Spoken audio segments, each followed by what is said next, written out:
The 18th shadow, judgment, the victim mind. Built into the human genetic matrix is a deep sensitivity to imperfection, and it is this sensitivity that gives rise to the human qualities of criticism and judgment.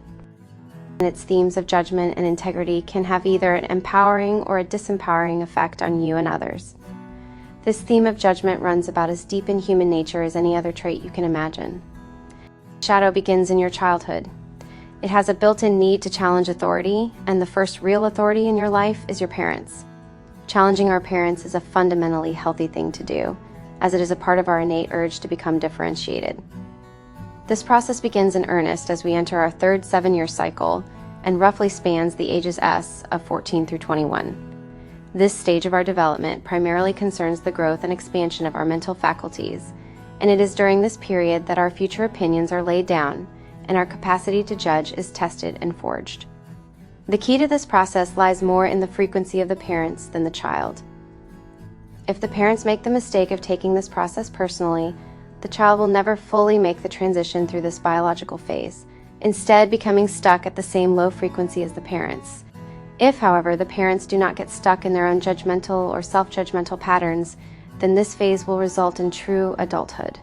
Sadly, most children never make it to true adulthood, but stay solidly trapped in deep low-frequency patterns of judgment for the rest of their lives. The 18th shadow gives rise to a collective phenomenon in the world known as the victim mind. The victim mind is a conglomeration of all the undermining, judgmental thought patterns throughout the world. If you sincerely examine your own thoughts during a typical day, you will probably discover that a great percentage of your thinking is affected by the victim mind. In other words, you are allowing your mind to be influenced by the collective negative thought patterns of the whole of humanity. The true import of this last statement can come as a huge shock to many people. The world of the victim mind is an inner world of gossip, complaining, and worrying. Most of us complain inwardly about all aspects of our lives, especially the people in our relationships, and we worry incessantly about mundane issues such as money and our health. Ironically, it is exactly this kind of thinking that keeps us from being abundant in terms of both our wealth and our health. You may think it is absolutely human to complain, but it creates a negative frequency in the human aura of both the complainer and the victim. In other words, the more you complain, the more you damage yourself and the world. Morally speaking, judgment gets a bad rap in the modern world. We talk about being non-judgmental as though it were one of the highest goals in life.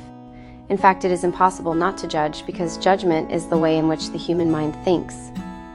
What defines the low frequency of the victim mind is that you identify with what you think. In other words, your judgments define your identity and make you feel more secure.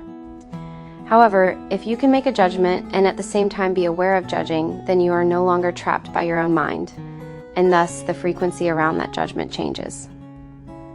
Because the 18th shadow is twinned with the 17th shadow of opinion, these two genetic themes are inseparably linked through the structure of your DNA.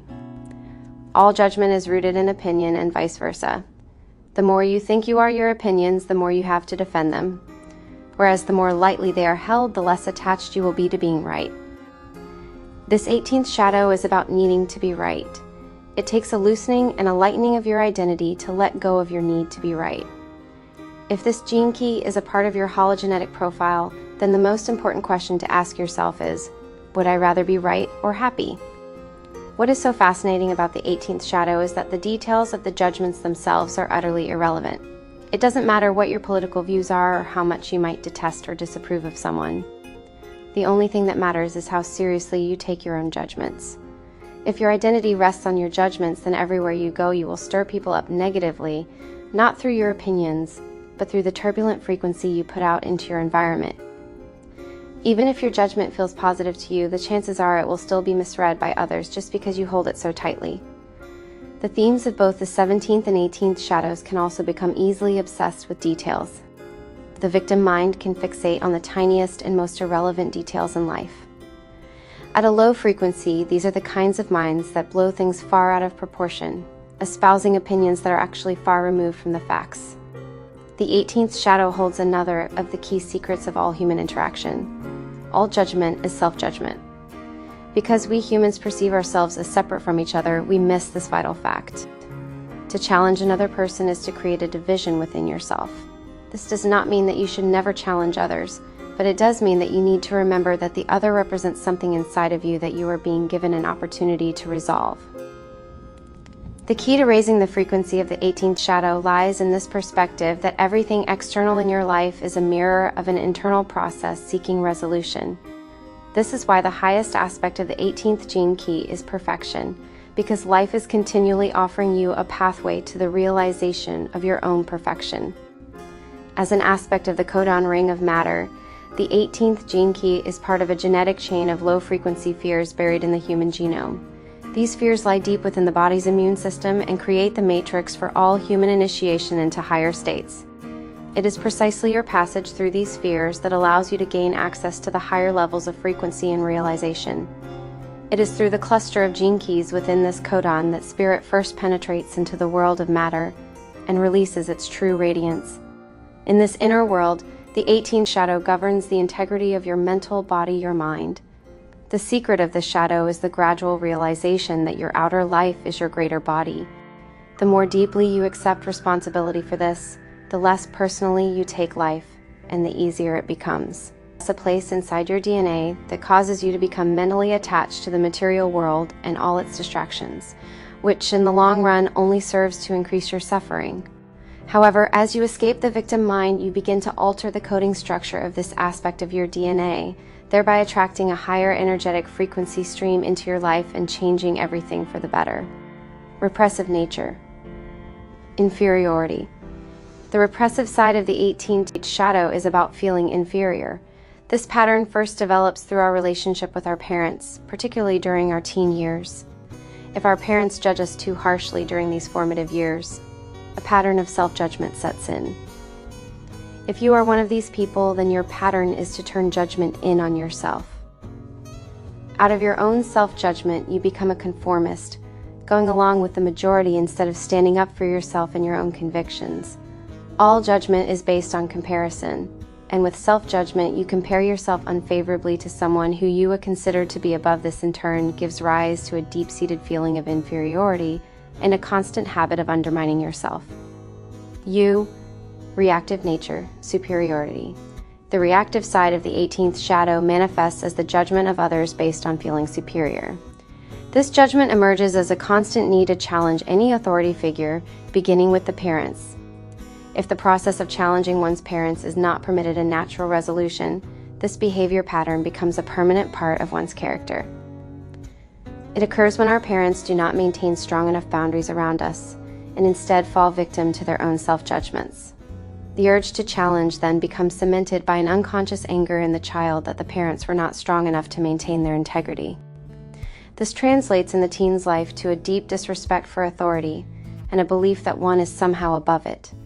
These are volatile people whose very identity is then built around the undermining of others. The 18th gift, integrity. Taking on the world. The 18th gene key is psychologically extremely profound. It is actually the basis of psychology because it holds the keys to human conditioning. From the moment a child is born, an innate urge inside its DNA begins to explore the boundaries of its environment. This gene key life is about the material, emotional, and mental boundaries that you meet. Because we are biologically imprinted in 7-year cycles, it is possible to say that we have not fully incarnated into our lives until the age of 21.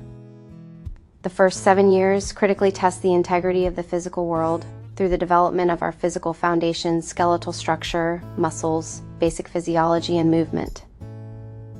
The second 7-year cycle sees the development of our emotional life as we pass through puberty and learn to handle our sexuality and the way it governs our basic identity through attraction and repulsion. The third 7-year phase completes our incarnative cycle into adulthood by way of our teen years, when our thinking develops extremely rapidly and we adopt a mental structure made up of many levels of judgment and opinion. Each of the 3 phases of our early life is built upon each other in a logarithmic fashion. This means that a problem encountered in the first cycle will appear again at the same junction in the second and third cycles. Throughout each of these cycles, the codon ring of matter and its associated gene keys play a crucial role through continued testing of the outer environment. Essentially, these gene keys are looking for constant biofeedback, so that the child can orient itself in the world in a healthy manner. The three phases, physical, emotional, and mental, are governed by the 46th, 48th, and 18th gene keys respectively, whereas the 57th gene key lays down the even deeper seeds of these three phases through the 3 trimesters during gestation. Thus, this codon ring is of huge importance at the developmental level as it governs the very infrastructure of our physical, emotional, and mental health.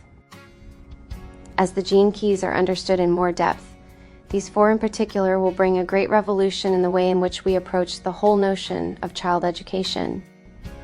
Since the 18th gene key governs your intellectual development through your teen years from 14 to 21, it answers a lot of questions that parents may have about this challenging phase of young adulthood.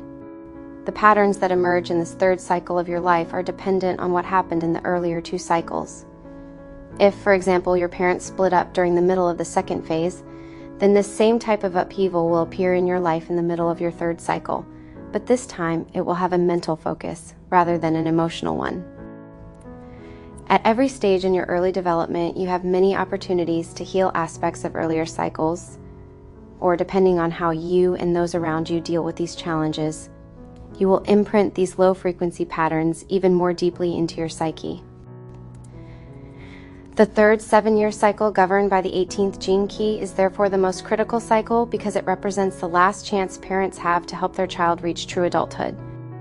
If the parents are not rooted deeply in their own integrity, they will fail to create the proper environment for the child to pass cleanly through this most challenging phase. The 18th gene key thus determines whether a child enters adulthood as an integrated adult or as a wounded child posing as an adult. Naturally, parents have to set some strong boundaries during this teenage phase, but the 18th gene key is not really about this. The secret of the gift of integrity is to be able to hold your own space without reacting to your judgments or self-judgments. As a parent, you will be drawn in by the upheaval of this period in a child's life. But as a parent, you also have to learn to stand back from it and trust in it. If parents truly understood how crucial their role is during this phase in their child's life, they might act with less judgment and feel much surer of themselves. Integrity as a vibration means far more than just holding fast to your values. It is actually a word often used by architects and engineers to describe the strength of material structures. Integrity is a deeply physical attribute and is actually a function of your immune system in maintaining the tensile strength within your body.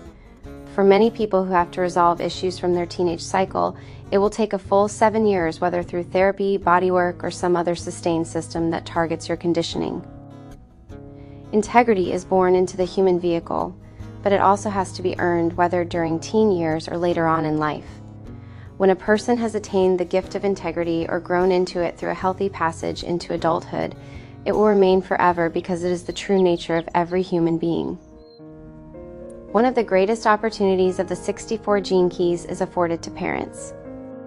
If you can see the higher frequency of your child from the moment of birth, and if you can continuously hold that frequency for them through thick and through thin, you will see a living miracle growing before your very eyes.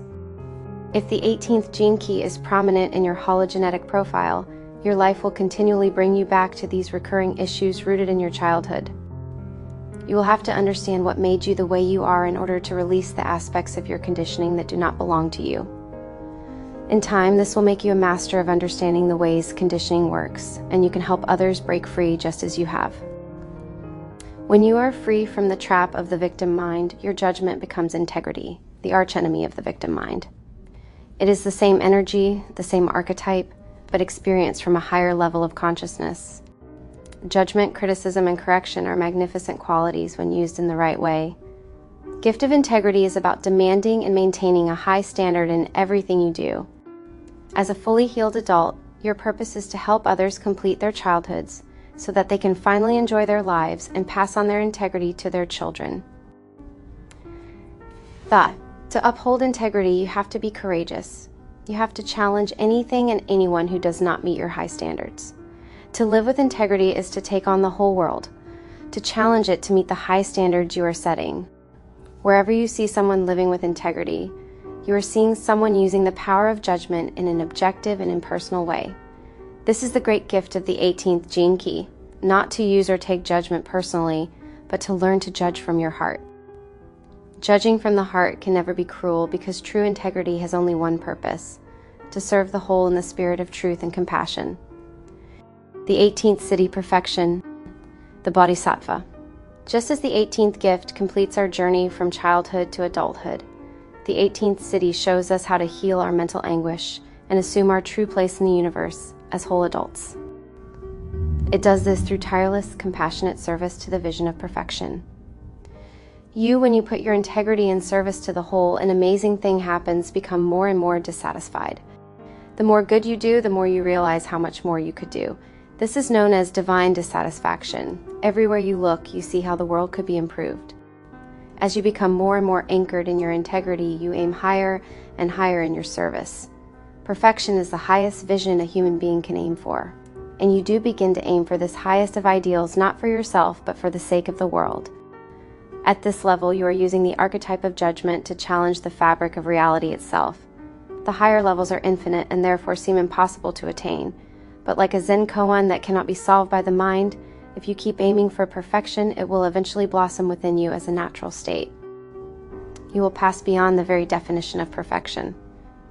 The 18th Siddhi contains some profound paradoxes. Living in a state of perfection entails the death of the mind, and as such, perfection is an ending. When you realize perfection, evolution ends. But the 18th Siddhi is the source of the tradition of the Bodhisattva vow. The Bodhisattva is a being who forgoes their highest state of consciousness in order to stay in the world and help others attain that state. This tradition holds a deeply metaphorical genetic truth. Our genes are all bodhisattvas programmed to serve the whole until it has attained perfection. We have seen that the 18th gene key is designed to ensure human health by constantly challenging our environment to come in line with higher principles. What then is perfect health? This is an interesting question because it involves the whole of creation. The true physical health of humanity cannot be attained until all human wounds have been healed. Even though a human may attain a state of perfection beyond all human understanding, the body is still a part of humanity, and as long as there are still wounds in the world, almost nobody can experience perfect health. In other words, perfect health cannot occur unless the whole is healed. This is why the Siddhic states of consciousness still have a purpose in the world. They reflect the state of inner perfection to all humanity, so that in time we will recreate that state in the outer world as well. The 18th Siddhi will also one day bring a new science of mental healing into the world. This science will be built upon the understanding that the mind is an energy field existing on its own plane. As we begin to unlock the Siddhi, so our minds can be used to heal mental, emotional, and even physical problems instantaneously. Even deep psychic disturbances can be completely healed through contact with this 18th Siddhi. It will herald a new age of healing in which human perfection will come thicker and faster than we may believe. The codon ring of matter ensures that the whole of humanity must one day reach a state of perfection, where evolution ends, and we as a species finally enter the dimension of eternity. Each of the gene keys within this ring is responsible for an aspect of this spiritualization of the material plane. The 18th Siddhi contains the knowledge of how to bring perfection to earth through the mental plane. To the one who lives within this Siddhi, perfection is already here as an imprint underlying all creation.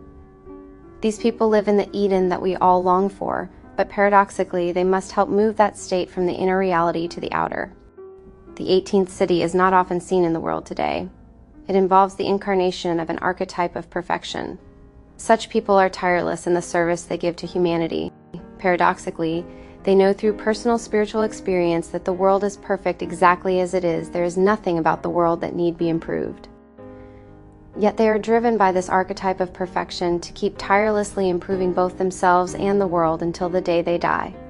All beings within the Siddhic state share this dilemma of having completed their inner evolution, yet find themselves still living in the world. The physical vehicle completely changes its programming after entering the highest Siddhic state of enlightenment. If the 18th gene key is activated within your hologenetic profile, then you will continue to lead humanity towards perfection in any and every way you can conceive of. Often such people are called saints. Another aspect of the 18th Siddhi concerns the way in which we think, and especially the follows thought, in which we think about others.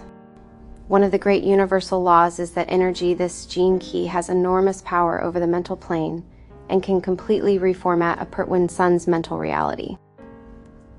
Someone demonstrating the 18th Siddhi is above the victim mind. They look at someone, even someone who appears genuinely evil, they see only the higher self hidden in that person. By holding this high thought frequency around that person, they actually influence hidden currents of energy that raise the frequency of the other. This is called Siddhic thinking, and it involves thinking with the heart. This is much more than positive thinking. Siddhic thinking is really an energy field surrounding the aura of the one manifesting the 18th Siddhi, and in this sense, it should not be considered thinking in the normal sense of the word. Each gene key has its own higher programming function.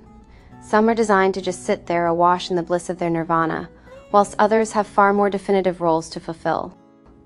The 18th Siddhi actually serves a very mystical purpose. It heals the split in the mental plane itself, bringing humanity closer and closer to its realization of oneness.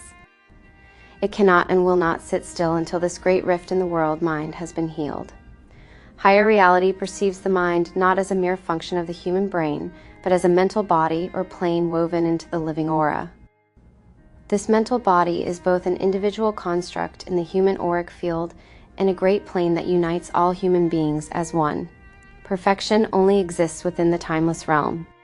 It is beyond time and space because it is the end of evolution. The Bodhisattva gene keys keep returning to our planet as individual human beings whose sole purpose is to build this collective vision of perfection on the material plane. All human beings are involved in this great dance, whether we are aware of it or not. We are all moving towards this single dream of a species that will one day attain perfection and reach the end of its story. As we will all one day see, the end of the story also happens to be the beginning of our universal life.